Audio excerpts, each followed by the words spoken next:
$1 trillion economy, federal government launches operating model framework on economy inclusion. IATA commends Nigeria for clearing foreign airlines trapped $831 million. Oil prices slip after data points to cooling U.S. economy. Japan's topics hits all-time high amid broader rise in Asia-Pacific markets. The program is Business Express, reaching you from Abuja, Nigeria's capital. I am Benny Adams, your guide this morning.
Good to have you join us at this time. I will start by telling you that the federal government has launched a new initiative to establish an operating model and framework for economic and financial inclusion to transform Nigeria into a $1 trillion economy by 2030.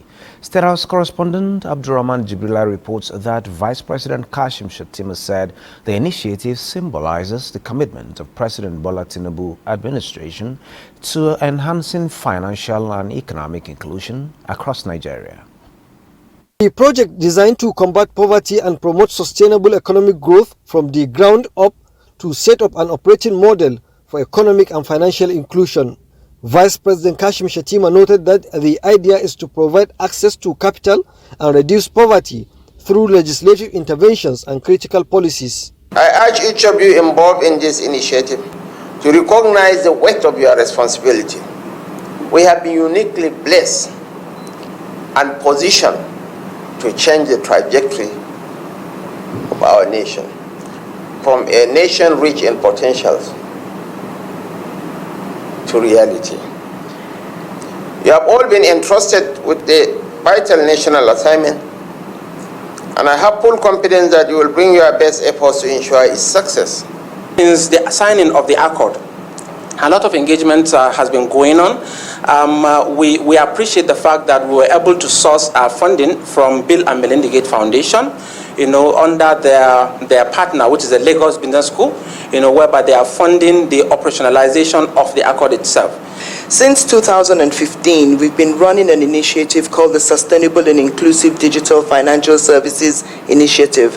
And that has been around how do we catalyze financial inclusion in Nigeria. And we've worked in the space of research, advocacy, capacity building, as well as just information and engagement. The project manager seeks to identify the right platforms and structures aimed at galvanizing the relevant authorities to key into the initiative. Federal government had on April 25, 2024, unveiled the ASO Accord on Economic and Financial Inclusion, a blueprint designed to achieve universal access to financial services. The Senate has set up an ad hoc committee to conduct holistic investigation of oil and gas industry. National Assembly correspondent Lami Ali reports that among the terms of reference of the committee being chaired by Senate leader Opeyemi Bamidele are to check parameters used by NNPC Limited to examine shipments, direct sales, direct purchase arrangements, as well as timeline for completion of repair of government-owned refineries. A motion from Senator Asukwa Ekpenyong in relation to importation of substandard diesel into Nigeria opened the floodgates of concerns from lawmakers on some critical issues in the oil and gas industry which over time remain unresolved. Toxic emissions from the diesel contribute to respiratory illnesses and other health issues, as well as degrade engine life that would force consumers to deal with frequent vehicle and generator breakdowns with attendant higher maintenance costs. Our refineries were under repair, and over $4 billion had been invested in this by government at different times. And we have been given different dates when these refineries will be up and running. And none of those dates had worked. We have unbundled NNPC, but also at the same time tie their hands and they cannot do anything. We demand that we need a major reform. Head must roll in the Nigerian Petroleum Corporation and even other agencies of the government that are saddled with this responsibility. The impact on the economy and tackling the problems will in the next 3 weeks preoccupy members of the committee. We may have to go into even the issues of the act, the PIA. We must look back at the PIA. We have a right as a parliament. Don't we have the right? We have the right to look back and see whether the thing is working for us or not. The renewed hope agenda for creation of jobs for millions of Nigerian youth is beginning to yield results as the Federal Minister of Industry, Trade and Investment, through the National Talent Export Program, is set to begin export of talent and services to the global community. This is as the National Talent Export Program, in collaboration with the German Agency for International Cooperation, GIZ, has begun training of first set of prospects to Germany. National Coordinator of NATEP, Dr. Femi Adelui, says the partnership is not only to facilitate export of Nigerian expertise, but also to support job creation domestically through international avenues. You know, people onboarding en masse. We have the partnership with UTEL. The jobs are about to be announced and people will be selected and the people can go to Kuwait for the first buy. We have a partnership with San Francisco African American Chamber of Commerce, which is, you know, in a stage where we're fine-tuning things, and it's even likely to be bigger than all the other ones we're doing. So we're doing a whole lot. We just want to announce them as they become, you know, they get to that stage where you can see a lot of visibility. The jobs we're targeting are not jobs that are currently in Nigeria, they're jobs that are outside, so that we can get jobs and also get foreign exchange into the country. It's the 10 million skill-up artisans and the 3 million tech talents programs of the federal government are talent banks for the country as government focuses on insurance, medicals, professionals, artisans, creative and technology sectors. Now, the Revenue Mobilization Allocation and Fiscal Commission, in collaboration with the Economic and Financial Crimes Commission, has successfully recovered more than 216 billion naira in unremitted revenue from banks, the public and oil and gas sectors.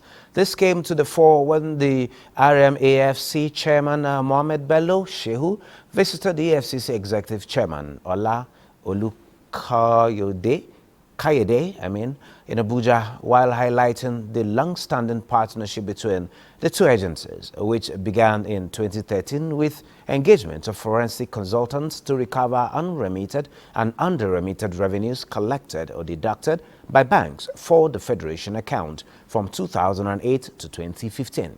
Shehu says this initial exercise resulted in the recovery of the sum of 74 billion naira. He also noted that in 2021, the Commission expanded the scope of their recovery efforts, collaborating with the EFCC to include the public sector and oil and gas industry for the period covering 2016 to 2019. With the approval of the President, this expanded operation has so far yielded more than 216 billion naira in recovered funds, with the ongoing efforts promising even more impressive results. On his part, the FCC chairman Ola Olukoyede echoed the need for enhanced collaboration between the two organizations to ensure proper management of government revenue. He emphasized the importance of transparency and accountability in the conduct of government business as the only way the nation can move forward. Now let's take a look at stocks on the global scene. Maria, is over to you. How are the stocks looking like this morning? Well, Benny, for the Europe, you can say it's a failed day over there because stocks in the region opened slightly higher Thursday with UK's general election in focus. Banks rose by 0.9%, while healthcare countered losses by 0.13%. We have DAX, which was higher by 0.29%. We have FTSE also traded in the green at 0.51%. We have the CAC also in green 0.60%. Asia markets are mostly rose as Japan's major indices as well as Taiwan's benchmark hit all-time highs. Japan's companies delivered the largest wage hikes in 3 decades this year, according to the nation's largest union. Projections have been made that workers' pay will rise by as much as 5.1%. We have the Nikkei higher by 0.82%. Shanghai Composite traded in the green at 0.83%. We have the Hang Seng Index at 0.22%. The S&P 500 rise to new highs in Wednesday's shortened trading session as investors appeared to shrug off sluggish economic data. Dow Jones futures higher by 0.09%. S&P 500 futures are up by 0.04%. And we have the Nasdaq Composite, which traded in the green at 0.03%. African markets are bullish as South African JSE Top 40 progressed by 0.34%. We have Namibia All-Share Index also in the green at 0.05%, while other African markets are yet to open. That's the global market update. It's all you, Benny. Well, that's good news for investors, not just in Nigeria, but across the world. Thank you, Maria, for that update. And this is where we end this edition of Business Express. We do value your feedback, so keep the comments, observations, and suggestions coming in. Be informed that all previous episodes are available on YouTube and all other NTA social media platforms. Business Express returns tomorrow, Friday at 3 p.m. Keep a date with us.